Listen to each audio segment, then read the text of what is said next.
your show now, press 1. To hear important instructions, press 2. Yeah. Since it appears you're calling back into All right. a live show, we are reconnecting you now. Let's get it poppin', y'all. Let's get it poppin', y'all. Everything is gonna be all right. We do this thing on a Tuesday night, Pretty Petty Tuesday, and we ready to push the thing forward. I'm doing this thing, y'all, and I sure would like to see everybody doing well. We're going to talk about where you come from, the depths of tight. We're asking the question: is it always easier when you come from nothing? You know, our people put a lot of credence and give a lot of credit to people who come from humble beginnings.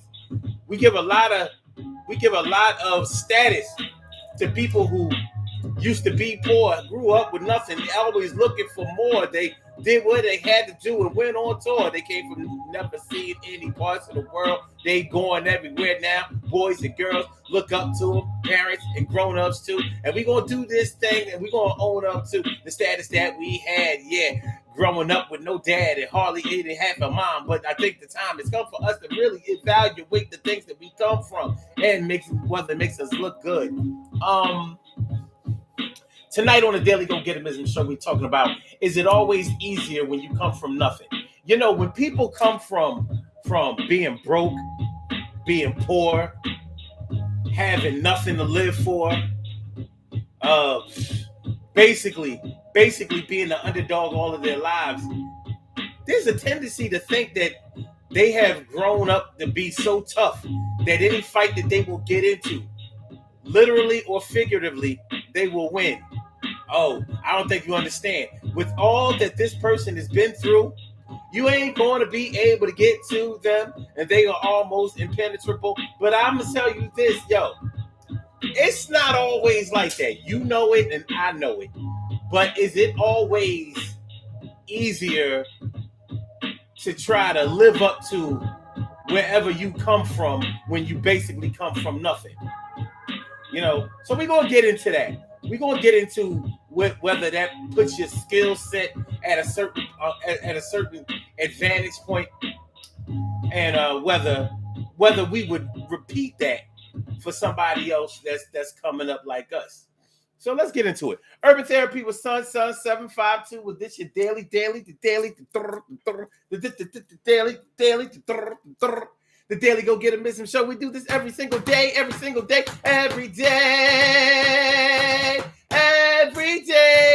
it rains. Every day it rains. And the DG will do the same. We break it down, baby. Every day it rains. And the DG will do the same. Every day it rains. And the DG will do the same. Every day it rains. And the DG will do the same. Every day it rains and the DG will do the same. I am your host, Sun 752, aka Omar with the. And if you can't say Omar with the, well then you just say Omar with the R. This is the Daily Go Get 'Em Ism show, all up in your area.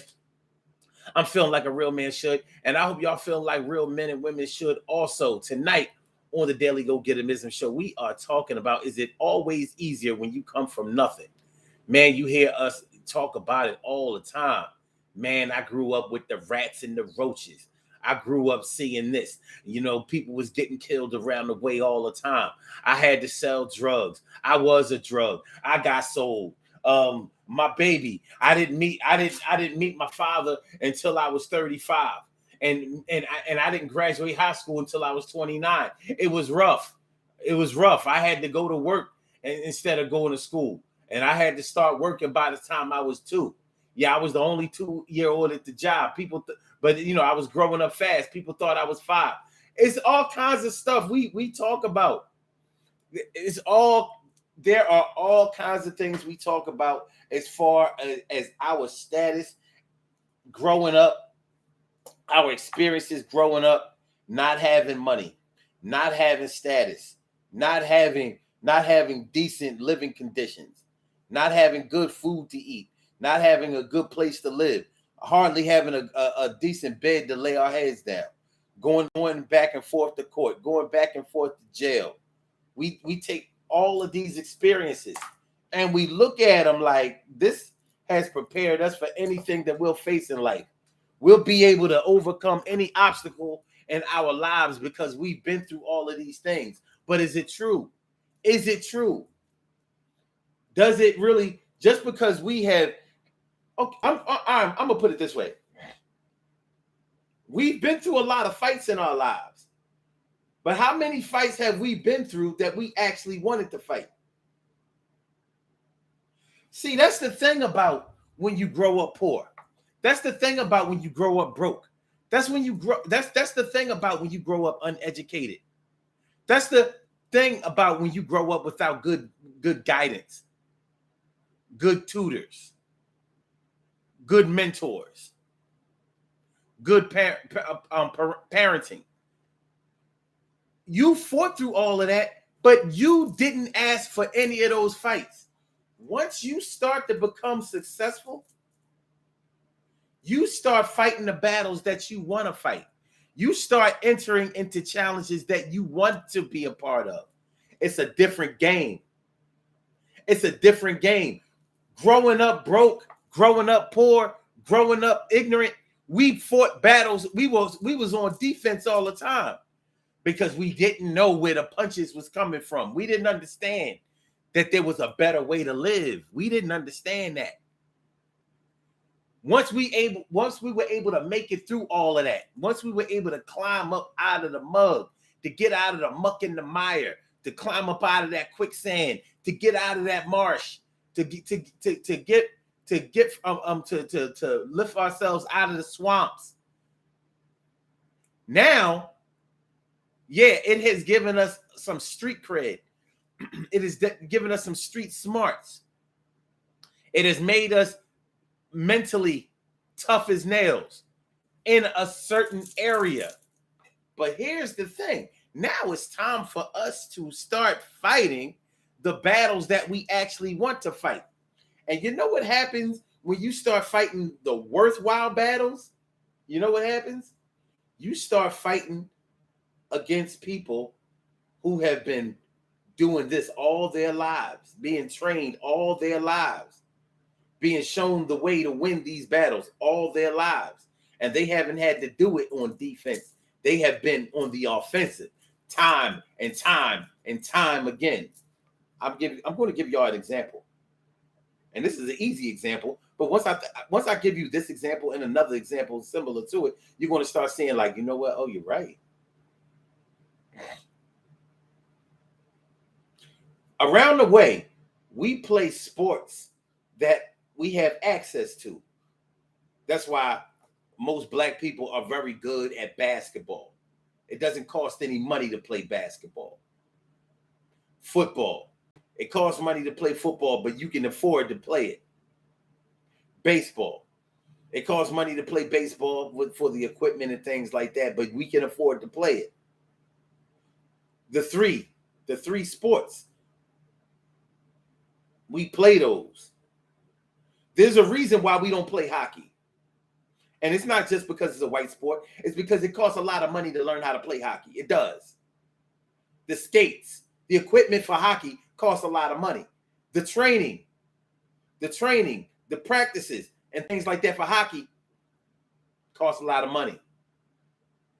It does. Costs a lot of money. So regardless of how athletic you are, regardless of how hard you had it and what your purpose was for trying to be successful as a professional athlete, that's not going to make you good at golf. Most people who have gotten good at golf, none of them were poor. None of them. You can't be poor and learn how to golf. Not that you have to be super rich, but you ain't going to be poor and take up golf. You're not going to be able to afford a golf club. Not one. And you got to have a whole bag of them. And the places where they play those sports are country clubs and exclusive places like that, where there ain't no broke people, where there ain't no poor people. Tennis is the same way. Tennis is the same way. We talk about how the Serena sisters grew up in Compton and how they learned how to play tennis. Well, when you look at their story, you see like, yeah, they learned how to play tennis, but it wasn't because they was broke. Them growing up in Compton ain't have nothing to do with them playing that tennis. Their father was super instrumental in that, but he had to know some things. He had to know some things in it, and it wasn't because he was broke, and it wasn't because he had been to jail, and it wasn't because he took a bunch of bumps and bruises and grew up without a father, and he's seen all kinds of abuse. That's not what's going to get you good at tennis. So when you take your little ghetto self to the clubs or to the courts to play tennis, you might be good at it.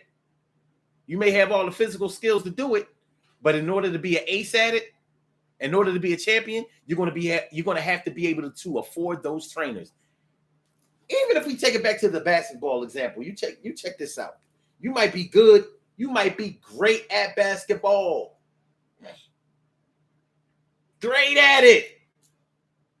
You around the way, you shaking them and baking them, breaking ankles, dunking, doing all kinds of NBA NBA live moves, Showtime moves, easily. But when you go to those basketball camps and you balling against tomorrow's future NBA stars, and you like, yo, I was killing everybody in my high school. Wait, hold on, I'm sorry. Everybody from elementary school to around the corner at the rec centers, playgrounds, parks, middle schools, high schools. Yeah, I was killing them. But when I went to these basketball camps, I realized, like, wait a minute. There's some other broke cats here too, but they had to be able to afford. Somebody had to sponsor them to be able to go to those camps. And everybody in them camps didn't come from the mud. Mm-mm. Some of them came from the silver spoon. But they can play. They can play just as good as you. Just as good as you playing at the Rucker and all of that. They are just as good as you. And they ain't grow up broke. They didn't grow up in the projects. None of that. Mm-mm. They didn't grow up with 6 or 7 siblings that all have different last names. It didn't happen that way. They didn't come from welfare and all of that. So I'm saying all of this to say and to ask, is it always an advantage or is it always easier when you come from nothing? Does all of that chaos and trouble and turmoil, does it always work as an advantage for us? In business, in love, in friendship?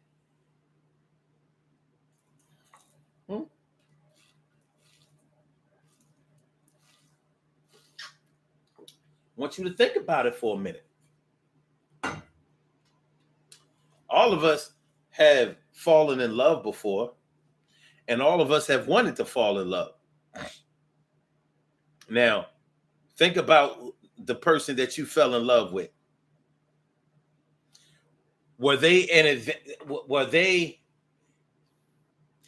advantageous towards you, and were you advantageous towards them because you grew up broke, poor, struggling? Was that even a good thing?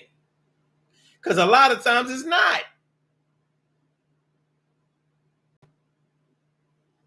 A lot of times it's not a good thing because we grew up broke, we grew up disadvantaged, we grew up witnessing a whole lot of wrong ways to do things, because we grew up with a whole lot of wrong ways to see things. Sometimes that has kept us from being able to get into healthy relationships with the ones that we love. We ain't never seen a man and a woman work it out the right way. We ain't seen nothing but a bunch of fussing and fighting, and I don't need no man, and I don't care about this, and I don't. We grew up with a lot of that. So we don't always see a healthy, harmonious way to get with the person that we love because we ain't seen no better. So I'm asking, is it always easier when we come from nothing? Does that toughness that we had always work for us? Because theoretically, we supposed to be big and bad. You know how I'm sure all of y'all have been around cats that been to jail before. And you hear them, they talk about their little jail stints and stories. And like, you can't tell them nothing.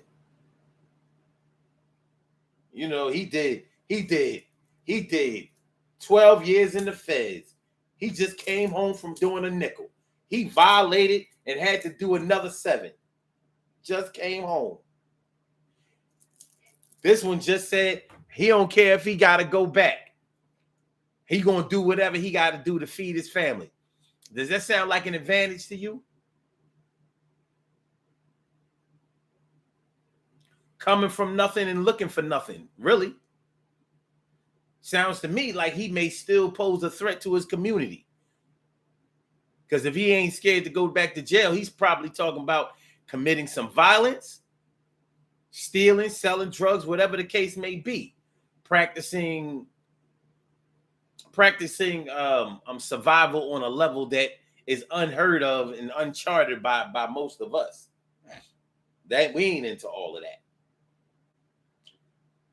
But I figure that if coming from nothing makes you so big and bad and such a threat and so tough, then it should apply in other areas of your needs, like love, like family, like relationships, like partnerships, like friendships, like business. And it doesn't always work that way. The same way that growing up with a silver spoon in your mouth isn't always a disadvantage. We like to look at it like, well, you ain't never been through nothing. So, that's why when you lose something, it's going to be devastating to you because you don't know what it's like not to have. Just because you have had something, that doesn't mean that you had everything. But because when you grow up broke, you don't realize what somebody else never had, because you're only looking at them from the standpoint of what they do have or what they have that you don't have.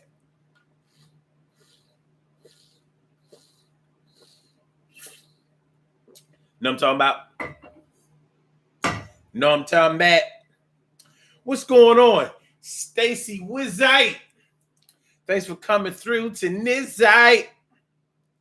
And my brother Ansel Jones is in the house. What's going on, my brother Ansel Jones? And Shirley Cheryl, the world's most precious, the greatest pearl in the world. It's always great to see you, girl. To carry right morning, noon, and night. It's always great to have my people going directly into your site. And Carol Chamberlain, me friend, me favorita. Always a good time to see ya. What's up, y'all? Thanks for coming on through. Make sure y'all hit that like button. Make sure that y'all share the show. Make sure that y'all subscribe to the channel if you haven't subscribed to the channel yet. This is the Daily Go Getimism Show, and we are talking about, is it always easier when you come from nothing?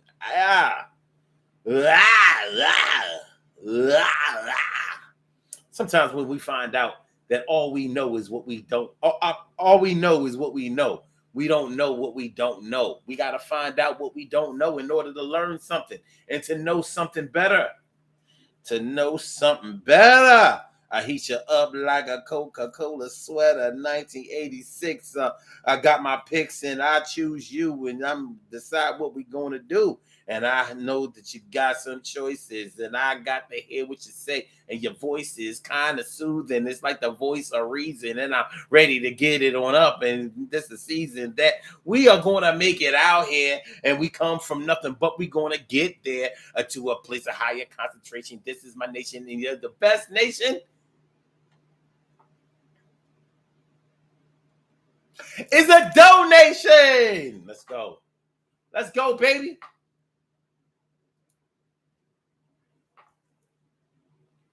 Ansel Jones says soccer and hockey are international sports. They play for love, money, and the cherry on top. Yeah. But I've been to Dick's Sporting Goods and I see how much hockey equipment costs. I'm like,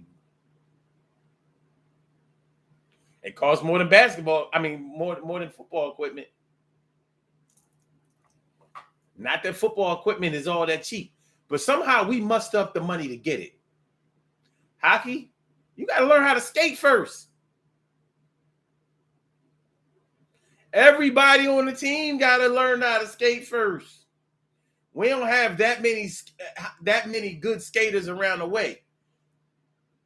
And this ain't the skating rink I'm skating. There's a difference in the skating.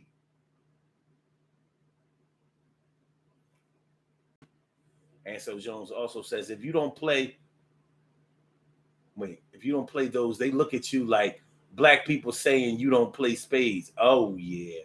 Yeah. Like if you live in Canada and you don't play no hockey up there, they look like.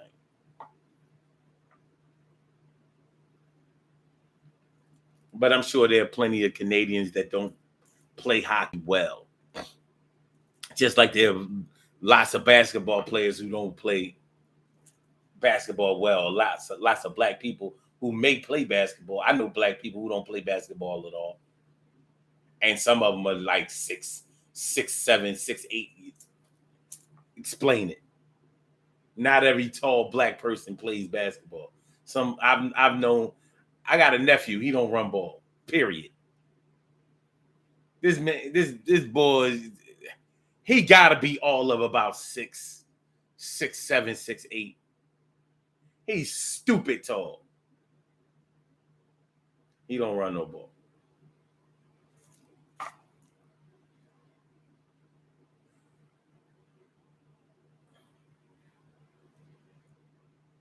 I know black people who don't play spades either. You know they don't play spades everywhere? They don't. You know, we done ramped up the whole spades thing in the last 30 years. Got everybody thinking that we've been playing spades like that. When I was little, I don't remember nobody playing spades. I'm not going to front. Pinochle, 500.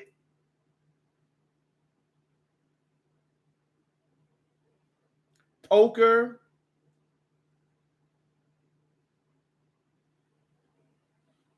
Maybe some gin rummy, things like it wasn't spades like that. I went to a lot of cookouts growing up, and spades was not like that. You know what I mean? People be acting like we was playing spades like that all the time, like back in the 80s, 70s, and all. No, we wasn't. No, we wasn't. We need to stop that lying. Maybe somewhere in the world they was playing spades like that. We was definitely playing like things like dominoes and stuff like that. We wasn't playing spades like that. Now everybody look, what you mean you don't know how to play spades? No. I know plenty of people that I grew up with, they don't know how to play spades to this day. Because it wasn't like that. They might know how to play I Declare War. Pity pat. Go fish.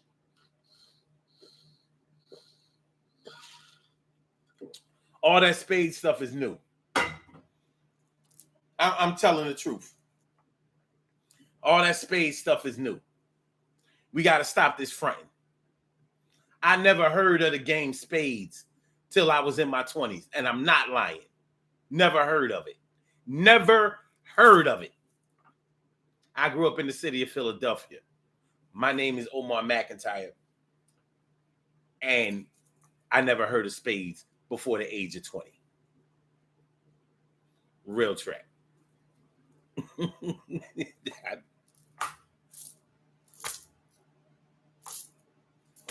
Didn't learn to play until I was 25. Right? No lie. 24. I learned to play spades when I was 24. And so just says, hi, Omar. Hi, my name is Omar McIntyre, and I just learned how to play spades. Hi, Omar. No, wait. It goes, hi, Omar. My name is Omar McIntyre. Hi, Omar. And I just learned how to play spades when I was 24. I don't know what everybody talking about. You know, I grew up with this. Shoot, spades. Everybody acting like, you don't know. What you mean you don't know how to play spades? No, I mean, I don't know how to play spades. I do. And I love spades. But I learned how to play spades when I was 24. I'm 52 years old now. I still got less than 30 years in. Let's go. Is it always easier when you come from nothing? Is it always easier when you come from nothing? We wear this growing up poor, growing up broke, growing up disadvantaged. We wear this like a badge of honor, but it doesn't seem like it always services us well. Look at Carol. Carol, thank you. Carol said, I still don't know how to play spades. I bet you know how to play pity pat. I'll bet you. $50 says you know how to play pity pat. Because we played that. We did. And she come from the same city I come from.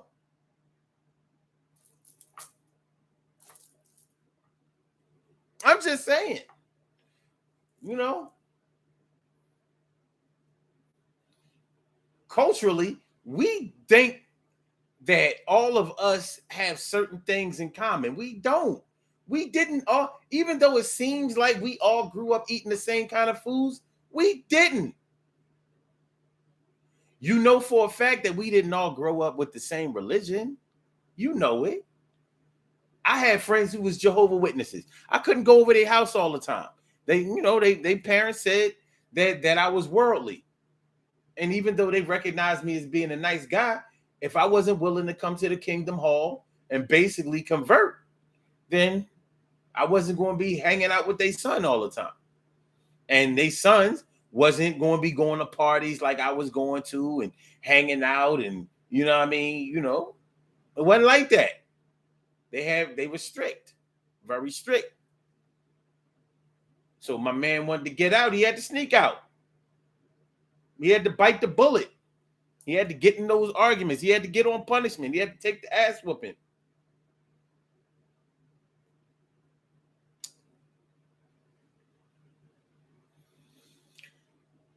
And by the way, my man that I'm talking about didn't grow up poor. Sure didn't. I don't know what his father did for a living, but first of all, he had a father in the house. He came from a 2-parent family, just like I did. Mom and a dad. And his mom and his dad was together until death did them part. And his dad had a good job. Even though he didn't celebrate Christmas, he had everything that we had. And we celebrated Christmas.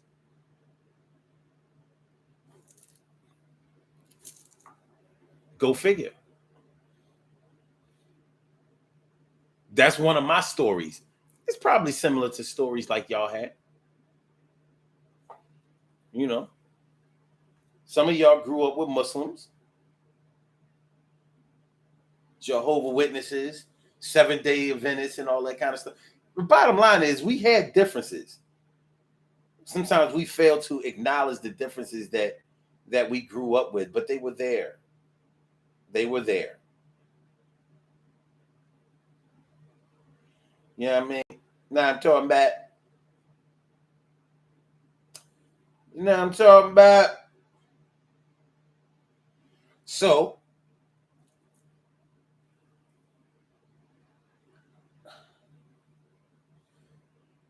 as we talk about, is it always an advantage that we grew up coming from no money, no good family, no good guidance? We wanted to mean that it made us so forward tough that we thought it would get us. We thought it would help us to win all the win any battle that we got into, and I just don't think that that's true. Sometimes, well, let's put it this way: we might have grown up poor, but you sure worked hard to make sure that your kids didn't grow up poor. You know why? You probably wanted to make sure that they didn't grow up poor because you knew about the disadvantages that growing up poor had. You know, anybody who went to college, and you know, if you came from a high school where you may have done well in high school, or you may have just done medium well in high school, you know, you might have done rare steak in high school, but nonetheless, you got around those other kids who went to really, really good schools, and you saw the difference in the struggle that it took in order for you to be able to compete, to keep up, to be able to stay in the fight. You don't want your kids to go through that. You don't want your kids to ever think that they have to drop out because they can't compete. You don't want them to ever feel like they don't know how to talk well, present themselves well, problem solve well. You don't want them to have to do that. And you know that if they grow up poor, if they grow up disadvantaged, that they're going to have to struggle with those kinds of things. The same way you may have had to have struggled with them, and you don't want that for them. So how is it that growing up broke and growing up poor or growing up disadvantaged, how is it always a badge of honor that we wear? Why? How? I mean, we don't have to look any farther than the prison system. You know, we all have family members who have been in and out of jail and found it really hard to integrate themselves into society because they couldn't find a decent job because they got a jail record. So yeah, around the way, you might be running around with your chest poked out, you know what I'm saying? And you like, yeah, you know what I'm saying? Yo, nobody better not mess with my nephew. And you know how I am about my niece and my sisters and whoever, you know what I'm saying? I don't mind going back, but that ain't gonna get you no job. That ain't gonna get you no income. That ain't gonna do nothing but having you standing on the block selling drugs, robbing cats, scheming, hustling in a negative way in order to try to make it out here, because when you try to go straight, you don't know enough to keep a job. You've never been disciplined enough to be able to listen to authority or to submit. And it's hard for you to get in the game because the things are a little bit different now. But before, 10 years, 20 years, 30 years ago, it was hard for a felon to get a decent job. Other than being a dishwasher, working in the kitchen, in warehouses, stocks, and all that kind of stuff. It was hard for you to get a decent job above entry level. So that also meant that it was harder for you to make a decent salary because you had this stigma of incarceration and of being a felon on your back. So where's the advantage? We know that life is way bigger than a physical fight. And just because you went to jail don't mean you're going to win all of those either. I know plenty of cats that went to jail. They ain't hard like that. They ain't tough like that. They ain't built like that. When you go with a boxer, the heart of a boxer is inside of him. So just because you grew boxing, martial arts, any self-defense, you are as good as your heart and your training allows you to be. So just because you angry don't mean you're going to be able to knock somebody out. There's a certain skill set. that's associated with that. So you can be as mean as a pit bull. That doesn't mean that you ain't gonna get bit hard and ripped open by German Shepherd. Pits don't always win.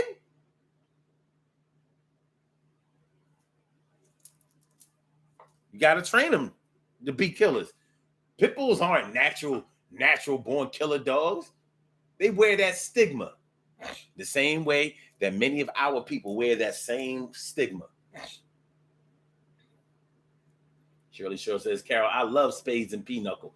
You know what? As many pinochle games of ours as I have witnessed in my day, you know, Cheryl, I don't know how to play pinochle at all. And I mean at all. I watched my godparents play nothing but pinochle day in, night out, night in, night out.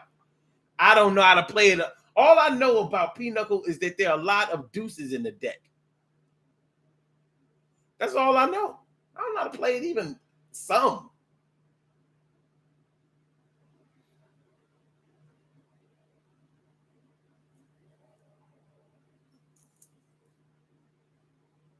So yeah. Is it always easier when you come from nothing? You know, a lot of times we put those unrealistic expectations on our people. Like, oh man, such and such ain't got nothing to lose. They came from nothing. It's going to be real hard to beat them. It ain't always all that hard. And for those who grew up with a silver spoon in their mouths, it ain't always all that easy to beat them. Sure, if they out in the wild, if you grew up in the house, if you a house cat or a house dog, it's going to be harder for you to make it out there in the wild.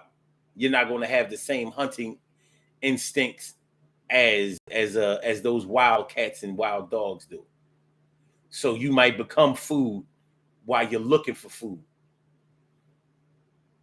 But one advantage that you will have if you stay in the house is that you'll far outlive all of those cats and dogs outside. Every last one of them. You're guaranteed to outlive them.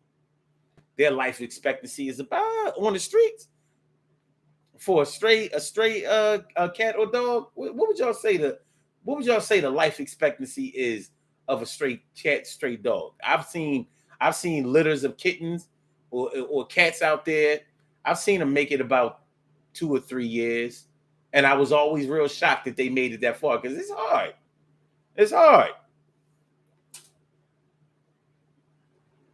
So even if your house cat or dog tragically dies, normally it's about after 5, 6, 7 years.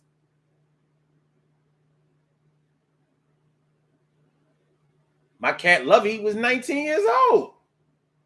19. She would have never made it like that out in the streets. It's rough out here in these streets. So there are advantages and disadvantages to coming from nothing and to growing up with everything. But the question you have to ask yourself is, which one would you want to repeat? Now, I know that there's some people going to say, yo, I wouldn't change anything that ever happened in my life. And I understand the place that we're saying that from, because we know that many of us wouldn't have the children that we have. We wouldn't have the relationships that we have and things like that. But we would have still had something. And that's the reason that regardless of how hard we had it, we don't want our children to have it that way. No way. We want them to have it easy peasy, with the understanding that it could have been hard like Maud. You know what I mean? We want our children to know that they are having it good because we are working hard. We lived that life. We grew up hard in hard times so they won't have to do that. But we want them to make sure that they respect that we did this for them. That's all we require. Like, listen, just understand that mommy and daddy went through this so you wouldn't have to go through this. Because we would never want you to have to see what we saw. We would never want you to have to go through what we went through. We don't want you to see none of that. But respect the fact that we did it. Respect that.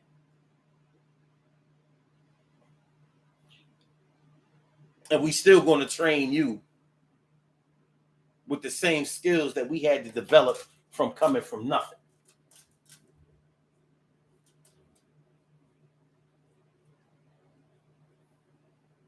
Carol Chamberlain says, I can't play pinochle either and never wanted to learn. Okay. She also says, I watched my dad and aunts and uncles play, but I still don't know how to play. Carol, hey, listen, I don't know what to tell you. Me and you in the same boat. Shirley Sherman says, Carol, if you ever want to learn, I give lessons and beating. You know what? I believe that because Cheryl is a very, very nice woman. Extremely nice, very friendly. But she's very sadistic and savage when it comes to competition. She don't play. She don't play. You can kill her. TK Wright says that's part of the letdown. You get to thinking that you're invincible, then get depressed when something goes left because you feel like you're taking a step backwards. Heavy.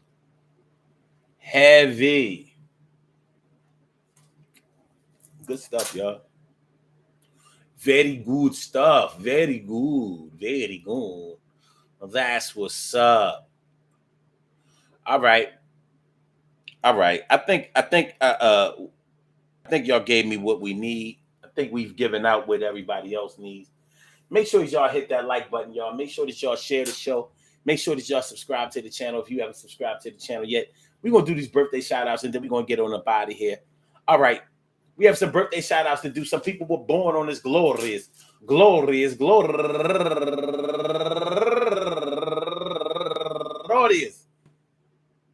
September 13th, and they deserve to be acknowledged. So let's go about our business of acknowledging them and making them feel special because they are special, because they are special, because they are S-P-E-C-I-A-L. They get the R-E-S-P-E-C-T. They are S-P-E-C-I-A-L. They get the R-E-S-P-E-C-T. They are S-P-E-C-I-A-L. They get the R-E-S-P-E-C-T. They get number one out the box, Kim Jones Stevens. Happy birthday to you. And also Angel loves to sing, turning 51 years old today. And Marvin Smith, a go-getter, turning 51 years old today also. And Takesha McIntyre, no relation, but what up, cuz?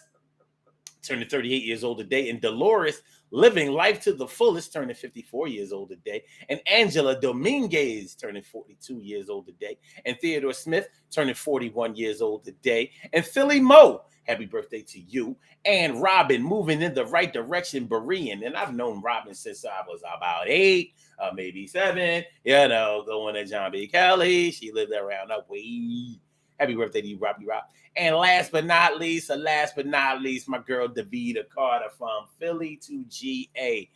Happy birthday to you, turning 53 years old today. I want to say happy birthday to all of y'all and anyone else out there who shares this birthday on this glorious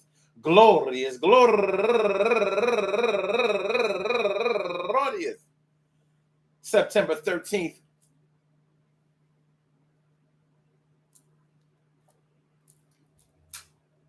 I hope today finds you in all. I hope today finds you all in good health, happiness, mind, body, soul, and spirit.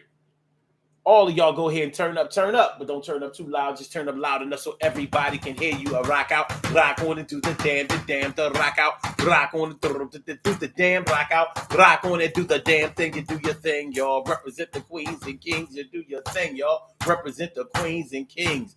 Good things happen to those who wait. Great things happen to those who grind, and anything can happen to those who go for theirs. So go hard, go for yours, and remember, man, listen. Coming from about the mud, one thing I failed to say is that you don't have anything to be ashamed of because you grew up broke, poor, humble beginnings, coming through all that chaos and craziness and confusion and heartbreak and abuse and all of that kind of stuff. Yes, you should wear every experience that you have persevered through like a badge of honor. But just know that all of those things are not going to be advantageous to you. Some of those things are actually going to bring you down. So we have to learn better, to do better, to perform better and teach better. And so we can all get better.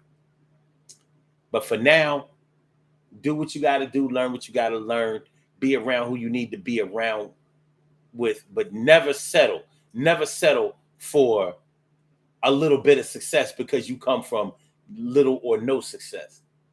The world is still yours. So rock out, rock on, and do the damn thing. Peace to all my day ones, my everydays, and my brand news. I love y'all to death. Resuscitate y'all and love y'all right back to life. We will be back tomorrow night for another Daily Go Get a Business show. I hope y'all enjoyed listening to the show as much as I enjoyed broadcasting it. So I will be back, baby. So blog talk, blog talk. We're going to get you on up out of here. Yes, we will, my dear.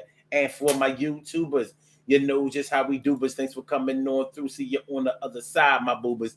Peace, y'all.